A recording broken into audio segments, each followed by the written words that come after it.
मित्रो, आत्ता मला एक मेसेज आलेला आहे.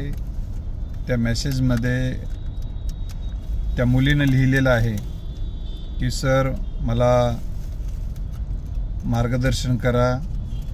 माझं ब्रेकअप झालेलं आहे आणि पुढचा व्यक्ती 8 दिवसापासून मोबाईल स्विच ऑफ करून टाकले. मी फार अस्वस्थ आहे आणि माझं काही होऊ शकते. ही अवस्था मानसिक दुबळेपणाचं लक्षण आहे.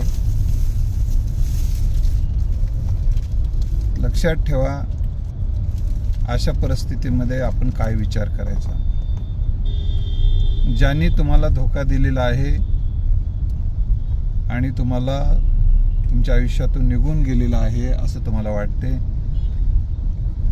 धोका देणाऱ्या माणसाबद्दल इतका विचार करून तुम्ही स्वतःला परेशान करून घेऊ नका.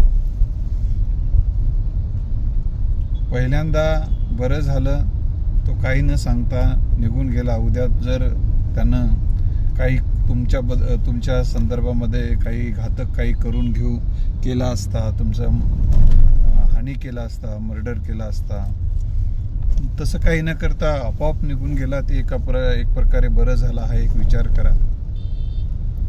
आणि दुसरी गोष्ट, त्याच्याशिवाय जगण्याला अर्थ नाही असं जे तुम्हाला वाटते असं काही नसते. हा विचाराचा परिणाम असतो. फक्त असं वाटलं त्याच्याशिवाय खूप जीवनात आहेत असं जर तुम्हाला वाटलं तर तुम्हाला काही वाटणार नाही. जगामध्ये खूप माणसं आहेत, तुमचे नातेवाईक आहेत, तुमचे गुरु आहेत, तुमचे मित्र, काही अन्य मैत्रिणी असतील, तुमचे लहानपणाचे काही मित्रमैत्रिणी असतील, तर त्यांच्याशी संपर्क राहा.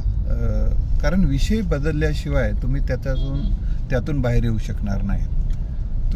त्या विषयातून बाहेर येण्यासाठी दुसऱ्या विषयाकडे तुम्हाला लक्ष केंद्रित करावं लागेल. मग चांगले पुस्तक वाचा, चांगले व्हिडिओ बघा. तुम्ही एकटे घरामध्ये राहू नका, बाहेर जा, मित्रमैत्रिणीमध्ये किंवा नातेवाईकामध्ये जा.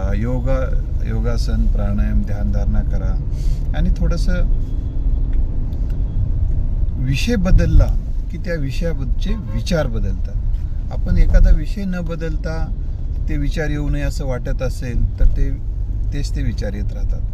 म्हणून तुम्हाला विषय बदलावं लागेल तरच विचार बदलतील. सहवास बदलावं लागेल तर विचार बदलतील. तुमचं संगत बदलली तर विचार बदलतील. तुमची कृती जी काय आहे